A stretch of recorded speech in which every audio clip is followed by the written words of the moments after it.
जोड़ों का दर्द जाड़ों में, इस श्रृंखला के अगले एपिसोड में इस बीमारी के बारे में, इस समस्या के बारे में और अधिक जानने के लिए हम लोग फिर से चलते हैं अपने डॉक्टर साहब के पास और अधिक जानते हैं। नमस्कार डॉक्टर साहब। नमस्ते सर। बॉस, जोड़ों का दर्द जाड़ों में काफ़ी लोगों को लाभ मिल रहा है इस जानकारी के विषय में। तो आज एक नई बीमारी के साथ हम आपके पास आए हैं। बहुत हम सुनते हैं रूमेटॉइड अर्थराइटिस। ये क्या है, किसे कहते हैं rheumatoid arthritis? Rheumatoid arthritis actual में जितनी भी तरीके की गठिया होती है उसमें सबसे ज़्यादा पाई जाने वाली गठिया है। इसको आम बोलचाल की भाषा में सूजन वाली आम वाती गठिया कहते हैं। इसका कुल मिला के मतलब ये होता है कि अगर आप अंग्रेजी में कहें तो रूमेटॉइड अर्थराइटिस कहते हैं, लेकिन अगर हिंदी में कहें जैसे आम बोलचाल में कहते हैं वात हो गई है, हवा वाली, तो जिससे कि जोड़ों में दर्द बहुत ज़्यादा होता है। अब अगर आप बात करें कि इसमें होता क्या है, तो इसमें होता है कि बहुत लंबे समय से पेन होता है, सूजन होता है और जोड़ों में अकड़न होती है। इसके होने की जो वजह होती है उसमें अगर बात करी जाए तो आनुवंशिक पृष्ठभूमि जिसकी पॉजिटिव होती है उसके अब प्लस जो है प्रतिरक्षा तंत्र, जो उसकी प्रतिरक्षा फॉरेन बॉडी के खिलाफ होती है, उसकी एक एबनॉर्मल रिस्पांस, मतलब कि जैसा रिस्पांस उसको अपने शरीर के प्रोटीन या अपने शरीर के जो टिश्यू हैं उसके प्रति जो होनी चाहिए नॉन रिएक्टिव टाइप की, वो अपने ही शरीर के प्रति एग्रेसिव टाइप का, मतलब बहुत ही तीक्ष्ण और अपने ही शरीर के जो टिश्यू होते हैं वो उसको दुश्मन समझ के ऑटो इम्यून टाइप की व्यवस्था में चला जाता है और जो प्रतिरक्षा तंत्र वो अग्रेसिव तरीके से रिएक्शन देता है और उसकी वजह से जोड़ों में और जोड़ों के आसपास इवन कि पूरे शरीर में दर्द होता है। तो बॉस, ये जो रूमेटॉइड अर्थराइटिस है ये किसे होता है? रूमेटॉइड अर्थराइटिस अगर इसकी एपिडेमियोलॉजी से बात करी जाए तो एपिडेमियोलॉजी का मतलब है कि जो आपकी पूरे विश्व की जनसंख्या है उसमें कितने लोग होता है। तो इसमें जनसंख्या के हिसाब से देखा जाए तो कुल जनसंख्या का करीब 3% आबादी इससे प्रभावित होती है और ये महिलाओं में ज़्यादा होती है। महिलाओं में पुरुषों के मुकाबले 3 गुना ज़्यादा लोग होती है। और जो एज ग्रुप के हिसाब से देखा जाए तो 40 से 50 साल की जो एज ग्रुप होता है उसमें सबसे ज़्यादा लोग प्रभावित होते हैं। और बॉस, इस गठिया के जो आमवाती गठिया है इसके कारण क्या होते हैं होने के? इसका अगर कारण देखा जाए तो अभी तक की जो मतलब आपका अध्ययन है उसके हिसाब से तो इसका कोई नॉन रीजन नहीं है, मतलब कोई जानकारी के हिसाब से इसी वजह से होता है ऐसा नहीं कहा जा सकता। लेकिन जो जानकारी जितना हासिल की गई है उसके हिसाब से होता है कि जो कुछ विषाणु हैं जिनके शरीर में आने से पुअर जो फैमिली बैकग्राउंड या पुअर रहन सहन, जो मतलब गरीब रहन सहन जो होता है जहाँ पे मतलब कि इन्फेक्शन होने के चांसेस ज़्यादा होते हैं ऐसे पृष्ठभूमि से, और जो जेनेटिक प्रीडिस्पोजिशन जिसको कहते हैं, मतलब आनुवंशिक तौर पर उनको इस बीमारी को होने के चांसेस ज़्यादा होते हैं, जैसे उनका पारिवारिक इतिहास होता है तो ऐसे लोगों को होने के चांसेस ज़्यादा होते हैं और यही कुछ कारण होते हैं जिसको हम कह सकते हैं। और अगर जैसे अब मतलब मेडिकल की जो भाषा होती है उसके हिसाब से कहें तो HLA जो ह्यूमन ल्यूकोसाइट एंटीजन होता है उसमें DR4 जो जीन होता है, इसमें जो डिफेक्ट होता है इसकी वजह से होने के मूल कारण पाए जाते हैं। तो बॉस, इस बीमारी में क्या होता है और ये बीमारी कैसे आगे बढ़ती है? ये बीमारी जो है मूलतः जिस तरीके से मैं आपको पहले ही एक्सप्लेन किया कि शरीर के सभी हिस्सों में होती है ना। तो शरीर के सभी हिस्सों में होने का मतलब है कि एक तो सिमेट्रिकल होती है। सिमेट्रिकल का मतलब होती है कि जैसे मतलब बाएं कलाई में हुआ है तो आपको दाहिने कलाई में भी होगा, बाएं हाथ के जो जोड़ हैं उनमें हुआ है तो दाहिने हाथ के जोड़ में भी होगा। अच्छा। बाएं पैर में हुआ है तो दाहिने पैर में भी होगा। तो मतलब एक ही लेवल पे पूरा, मतलब आपके जैसे हाथ में है तो एक बार इधर हुआ तो इधर वाले में भी होगा, एल्बो में है इधर में तो इधर भी होगा। तो इस तरीके से पूरे शरीर में स्टेज वाइज पूरे शरीर में होता है ये बीमारी।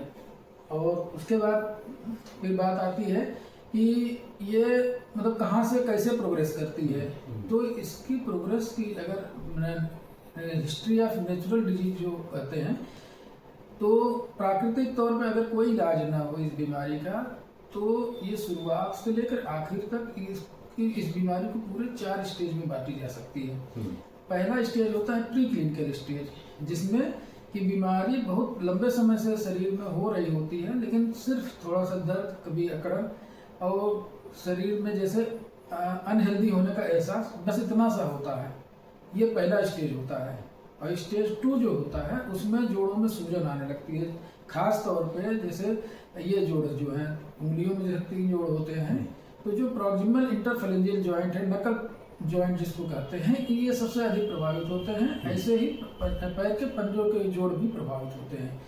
तो उसमें सूजन आएगी और दर्द होगा और कभी कभी रेडनेस होगा और कभी कभी जो टेंडन होते हैं उसमें सूजन होती है, उसकी वजह से अकड़न रहेगी। तो ये स्टेज 2 हो जाती है। अब बात आती है स्टेज 3।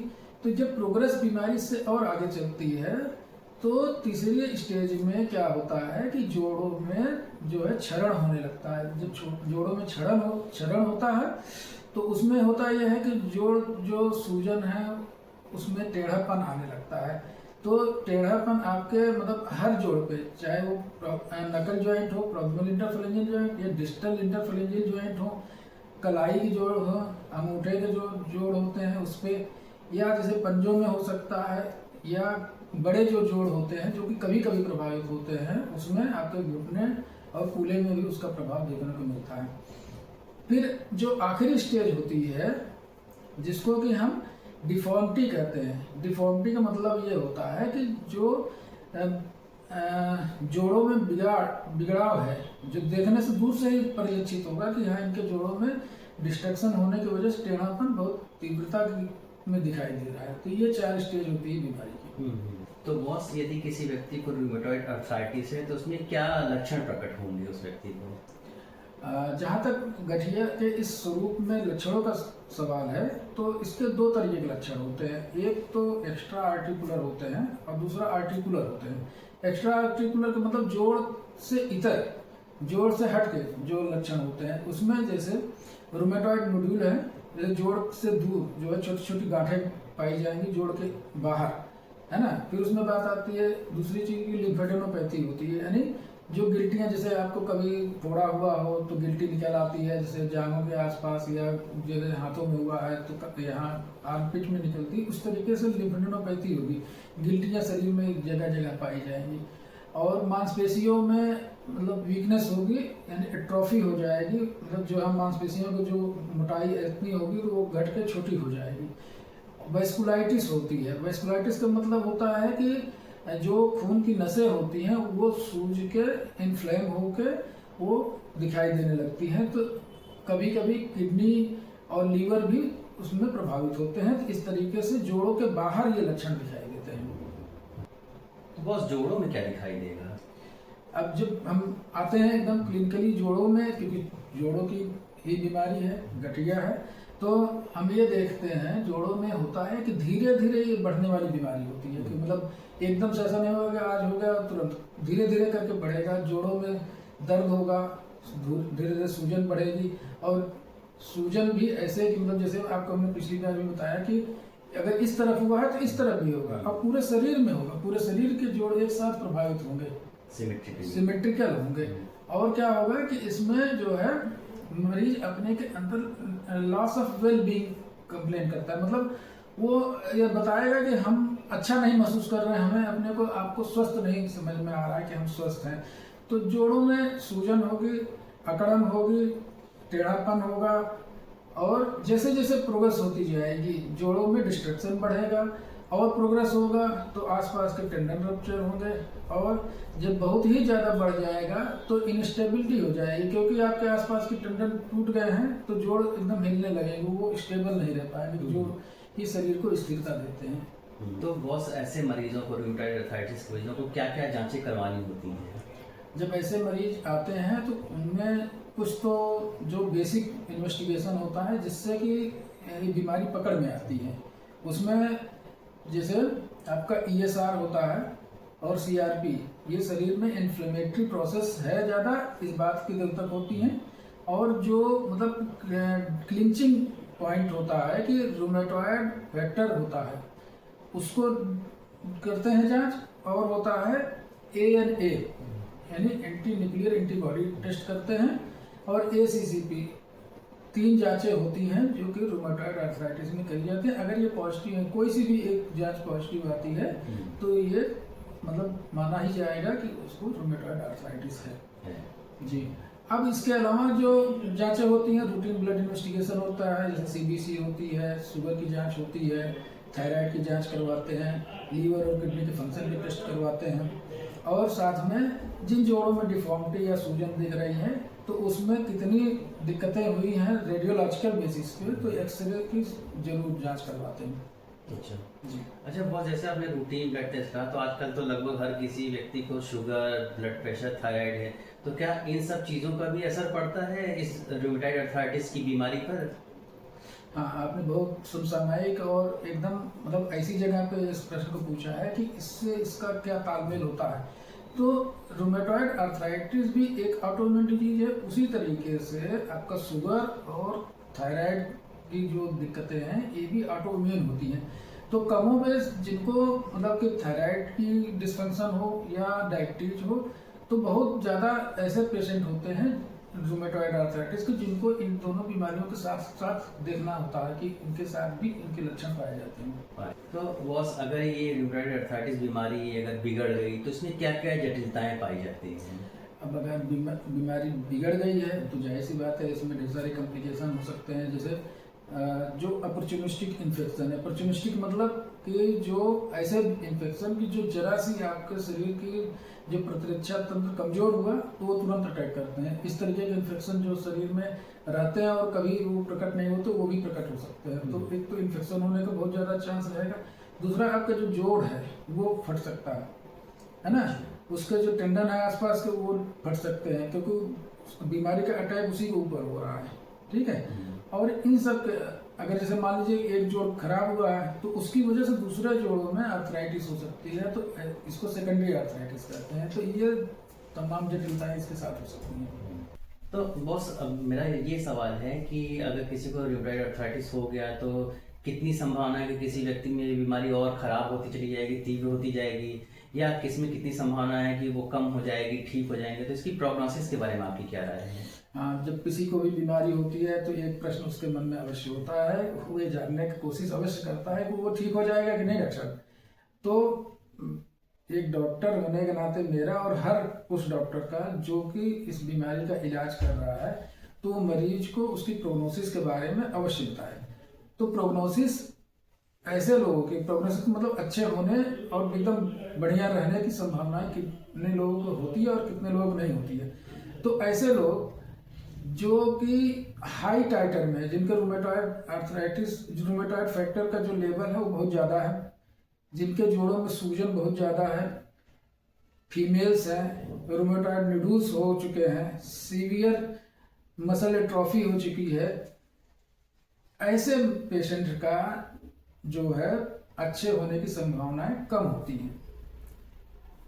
अब बात होगी कि किनको अच्छे होने की संभावना अच्छी रहती है, तो पुरुषों को होने की संभावना अच्छी रहती है। अगर पुरुष हुए हैं इस बीमारी से परेशान तो उनमें प्रोग्नोसिस अच्छी होती है। अगर ज्यादा एज में बीमारी हो रही है तो उनको प्रोग्नोसिस अच्छी होती है ना। अगर कम एज में हो रही है तो उनकी प्रोग्नोसिस अच्छी नहीं होगी। अच्छा। हाँ, और जिनकी इम्यून सिस्टम स्ट्रांग है उनकी जाहिर सी बात है उनकी प्रोग्नोसिस अच्छी होगी। ये है इस बीमारी के बारे में। अगर हम कहें कि किनकी अच्छी होती है किनकी गड़बड़ हो जाती है। बिल्कुल ठीक है। अब बॉस, हम लोग अब इसके आखिरी चरण में पहुंच रहे हैं कि ट्रीटमेंट। तो जब हम बात आती है उपचार के बारे में, तो रूमेटॉइड आर्थराइटिस के क्या क्या उपचार के ऑप्शन किसी व्यक्ति के पास होते हैं, चाहे वो घरेलू हो, मेडिकल, सर्जिकल या अन्य कोई, तो प्लीज उसके बारे में बताइए, ट्रीटमेंट के बारे में। ये बहुत ही इम्पोर्टेंट एस्पेक्ट है किसी भी बीमारी का कि हम उसका इलाज कैसे करें। तो इलाज के संबंध में जब बात आती है तो इलाज कुछ होते हैं जो घरेलू उपचार, जो कि हम चाहते हैं कि हम अपने हर एपिसोड में गठिया से संबंधित कुछ भी उपचार जो घरेलू स्तर पे हो सकता है वो जाने। तो घरेलू स्तर पे जो फिजिकल ट्रीटमेंट है हम सबसे पहले उसके बारे में बात करते हैं। तो फिजिकल ट्रीटमेंट में आप जिन जोड़ों में आपके सूजन है, जिन जोड़ों में दर्द है, आप उन जोड़ों की गर्म सिकाई करिए, गर्म सिकाई करने के कई तरीके हो सकते हैं। उसमें नमक पानी गुनगुना करिए, तौलिया भिगो के निचोड़िए, और जिन जोड़ों में दर्द है, सूजन है, उनको 10 से 15 मिनट तक बेहतर सिकाई करें। और जिन जोड़ों में दर्द है, आप ये मत सोचिए कि वो बिल्कुल नहीं चलाएंगे, आराम तो देना है लेकिन जोड़ों को चलाते भी रहना है। एक सही पॉस्चरिंग में रखना है जिससे कि उसमें डिफॉर्मिटी कम से कम आगे चल के हो। और जो है, आप नियमित जो आपको दवा दी जाए आप उसको सेवन करें, और अपने को थोड़ा सा एक्टिव जरूर बना कर रखें। क्योंकि जब अगर आप एक्टिव नहीं रहते हैं, मतलब आप अपने में कुछ भी स्ट्रेचिंग एक्सरसाइजेज करिए, छोटी छोटी एक्सरसाइजेज जो आप घर पे कर सकते हैं उसको अवश्य करें, जिससे कि आपके अंदर वेल बीइंग अपने से लगे। क्योंकि ये बहुत इंपॉर्टेंट एस्पेक्ट है जो आप घर पे बिना पैसा खर्च किए जरूर कर सकते हैं। बिल्कुल बॉस, आपने बहुत अच्छा बताया। अन्यथा लोग जहाँ थोड़ी तकलीफ होती तो वो और शिथिल पड़ जाते हैं और ढीले पड़ जाते नहीं, हैं। इस बीमारी में अपने को एक्टिव बनाए रखने से आप इस बीमारी के साथ अच्छे से जी सकते हैं, है ना। तो इस बीमारी की जो सबसे बड़ी दिक्कत ये है, एक तो ये ऑटोइम्यून होती है, और ये सिर्फ दवाइयों और जितनी भी चीजें हैं उससे कंट्रोल होती है। बीमारी कभी खत्म नहीं होती है, ये आपके साथ चलती रहती है। चलती रहने का मतलब है आप इसको कंट्रोल करके आप उसके साथ जी सकते हैं। तो आपको इसके साथ जीने की जरूरत है, जीना सीखना चाहिए। बिल्कुल बॉस। और अब मेरा आगे है कि इसके मेडिकल, हालांकि इस बीमारी का अच्छे से इलाज तो किसी चिकित्सक के पास ही जाकर के हो सकता है, लेकिन फिर भी हमारे दर्शकों को कुछ मोटा मोटा बताइए कि मेडिकल में उनके पास क्या ऑप्शन और सर्जिकल में क्या उनके पास ऑप्शंस होते हैं। जी, तो देखिए, मेडिकल ऑप्शंस में ये रहता है कि आप डॉक्टर के पास जाएंगे तो 2-3 कैटेगरी होती है इसमें। जैसे कि कुछ चीज़ें हैं, जैसे आपकी हड्डियां चूंकि वीक हो रही हैं, तो आपको हड्डियों को मजबूत बनाए रखने के लिए जैसे विटामिन डी की सप्लीमेंटेशन होना चाहिए, कैल्शियम आपको मिलते रहना चाहिए, मल्टीविटामिन, मल्टी मिनरल्स मिलनी चाहिए, जिससे कि आपकी हड्डियां मजबूत बनी रहें। एक एस्पेक्ट ये है। दूसरा एस्पेक्ट है कि जो बीमारी मूल कारण है, उस बीमारी की रोकथाम के लिए, जैसे आपका ये समझ लीजिए कि DMARD इसको कहते हैं, डिजीज मॉडिफाइंग रूमेटॉइड्स होती हैं। तो इन दवाइयों में जैसे मिथोट्रिक्सेट होती है, हाइड्रोक्सीक्लोरोक्विन होती है, सल्फासलाजिन होती है। ये अपने आप चिकित्सक को जब जाएंगे तो वो आपकी जो जांचें हैं उनके अनुरूप दवाइयों को आपको प्रेस्क्राइब करेंगे, आपके वजन के हिसाब से आपको प्रेस्क्राइब करेंगे। और कुछ दवाइयाँ जो रिसेंट एडवांस आई हैं, जिनको हम बायोलॉजिक्स कहते हैं, वो जो नई नई दवाइयाँ आती जा रही हैं, रोज रिसर्च हो रहे हैं, उसमें से जो आपके लिए फेवरेबल होंगी, जो आपको ज़्यादा अच्छा इलाज दे सकती हैं, आप उनको पाएंगे और उनके साथ आपको बढ़िया ट्रीटमेंट होगा। अच्छा बॉस। और बॉस, जब दवाओं का भी काम उससे एक कदम और आगे बढ़ता है तो फिर सर्जिकल, क्या उसमें सर्जरी के भी कुछ ऑप्शंस मिलते हैं?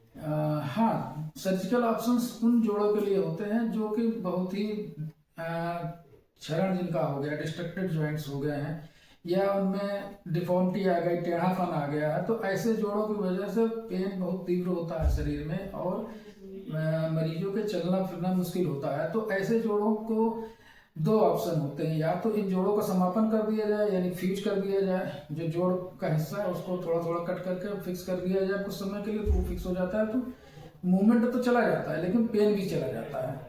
अब चूंकि हर आदमी चाहता है उसके जीवन में मूवमेंट रहे, यानी जिंदगी चल रहे, चलने का नाम जिंदगी है, बिल्कुल चलायमान रहे, तो वो चलायमान रहना चाहता है। तो जाहिर सी बात है आज के समय में चिकित्सा जगत भी ये चाहता है कि जो पेशेंट है वो चलायमान रहे, तो उसमें जॉइंट रिप्लेसमेंट सर्जरी एक बढ़िया ऑप्शन है।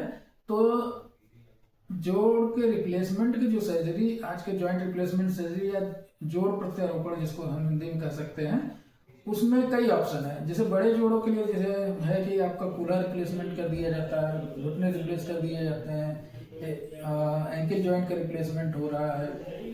तो छोटे जोड़ों का, जैसे आप ये इंटरफ्लेजियल जॉइंट है या मेटाटार्सोफेलेजियल जॉइंट है, जो डिस्ट्रक्टेड जॉइंट है, उसके भी छोटे छोटे इम्प्लांट आने लगे हैं, जिसको जोड़ों में रिप्लेस कर देने से जोड़ पहले से बेहतर हो जाते हैं, उनकी डिफॉर्मिटी खत्म हो जाती है और काम करने में उनको सुविधा महसूस होती है। ये तो बहुत ही नई और अनोखी जानकारी आपसे मिली। और एक एस्पेक्ट जो मतलब अभी हम लोग जिसको डिस्कस नहीं कर पाए हैं, उसमें एक एस्पेक्ट है फिजिकल थेरेपी। फिजिकल थेरेपी में फिजियोथेरेपिस्ट जो होते हैं वो आपका ट्रीटमेंट करते हैं। उसमें जैसे शॉर्ट वेव डायथर्मी होती है, टेंस होता है, इंटरफेरेंशियल थेरेपी होती है, इंफ्रारेड थेरेपी होती है, मोम से सिंचाई होती है, और जिन जोड़ों में अकड़न आ रही है उनकी फिजियोथेरेपिस्ट के द्वारा एक्सरसाइज किया जाता है। तो उससे जो है जोड़ों का मूवमेंट बना रहता है, जोड़ों में जो अकड़न और जो टेढ़ापन जो धीरे धीरे डेवलप हो रहे होते हैं वो रोका जा सकता है। एक्चुअल में जो रूमेटॉइड का ट्रीटमेंट है वो एक डॉक्टर या एक आदमी नहीं कर सकता, इसमें एक पूरी टीम वर्क करती है। इस टीम में आप ये समझिए कि रूमेटोलॉजिस्ट होते हैं जो कि गठिया से ही संबंधित जो औषधियाँ हैं उससे रिलेटेड सारी औषधियों को बारी बारी से जो स्पेसिफिक बीमारी है और स्पेसिफिक मरीज को एक सिंगल ड्रग देकर उसको थेरेपी करने की कोशिश करते हैं। साथ में आर्थोपेडिक सर्जन होता है, तो आर्थोपेडिक सर्जन भी इसका इलाज करते हैं। अब उसके बाद आती है फिजियोथेरेपिस्ट करते हैं। फिजियोथेरेपिस्ट के अलावा ऑक्यूपेशनल थेरेपिस्ट होते हैं और ऑर्थोटिक्स जो बनाते हैं, जैसे जो सपोर्ट देते हैं, जैसे मान लीजिए आपको डिफॉर्मिटी हो गई या आपको सपोर्ट देना है जिससे कि डिफॉर्मिटी डेवलप ही ना हो आगे, तो ऐसा भी करते हैं। और साथ में कुछ सोशल वर्कर्स भी होते हैं, क्योंकि ये जब बीमारी बहुत से लोग होते हैं तो उनको कई तरीके की सामाजिक समस्याएं होती हैं, तो उनको काउंसलिंग करना, उनको समाज में जहाँ से वो दवाई कम रेट में या सस्ते में या कहीं से फाइनेंशियल हेल्प पाके लोग अपना इलाज कर सके, तो इस तरीके से सोशल वर्कर्स भी होते हैं जो लोगों की मदद करते हैं और लोगों का इलाज करते हैं। तो कुल मिला के एक ये काफ़ी लंबी और जटिल प्रोसेस है जिसमें कि बहुत से लोगों का इन्वॉल्वमेंट होता है कि पेशेंट अच्छा हो सके। बिल्कुल, हम अपने दर्शकों से यही कहना चाहेंगे कि जैसा डॉक्टर साहब ने बताया, मेडिकल के ऑप्शंस भी बताया, सर्जिकल ऑप्शंस भी बताया, तो ये सारी चीज़ें आपकी जानकारी के लिए हैं कि आप जान सकें कि आपके पास क्या क्या ऑप्शंस होते हैं, क्या क्या रास्ते हैं। लेकिन कभी भी अपने से इन सब चीज़ों का प्रयोग खुद से नहीं करना चाहिए। किसी कुशल चिकित्सक के मार्गदर्शन में ही आप अपना इलाज शुरू करें। और अगर आप डॉक्टर राधेश्याम जी से अपना उपचार कराना चाहते हैं तो बता दें, डॉक्टर राधेश्याम उत्तर प्रदेश के प्रयागराज शहर में अपनी सेवाएं देते हैं, जिनका मोबाइल नंबर आपको लिंक में भी मिल जाएगा, स्क्रीन पे भी दिख रहा होगा। तो आप इनसे बात करके मन में यदि कोई और प्रश्न जो इस वीडियो में रह गए हैं वो भी पूछ सकते हैं और डॉक्टर साहब से परामर्श भी ले सकते हैं। तो इसी के साथ हम डॉक्टर साहब से भी धन्यवाद कहेंगे। और अगर कोई बॉस आपका कोई टेक होम मैसेज है लास्ट में मरीजों को कहना चाहें तो वो भी आप प्लीज बताएं। टेक होम मैसेज यही है कि आप जब भी इस तरीके की कोई समस्या हो तो आप अपने नज़दीकी चिकित्सक जिनके ऊपर आपको भरोसा है उससे अवश्य मिलें, जिससे कि सही समय पे अर्ली और समुचित इलाज आपको मिल सके। यही हमारी जो है शुभकामनाएं आपके लिए। और सभी दर्शकों को, सभी जानने वाले और चाहने वालों को आगामी नव वर्ष 2026 के लिए ढेर सारी शुभकामनाएं। आपका आने वाला वर्ष शुभ और मंगलमय हो, प्रॉस्पेरिटी आए, आप खुश रहें और पूरा साल अच्छे से बीते। तो हम डॉक्टर शेखर की तरफ से, इस चैनल की तरफ से, सभी लोगों की तरफ से आपको ढेर सारी शुभकामनाएं। जय हिंद। जय हिंद और धन्यवाद। धन्यवाद।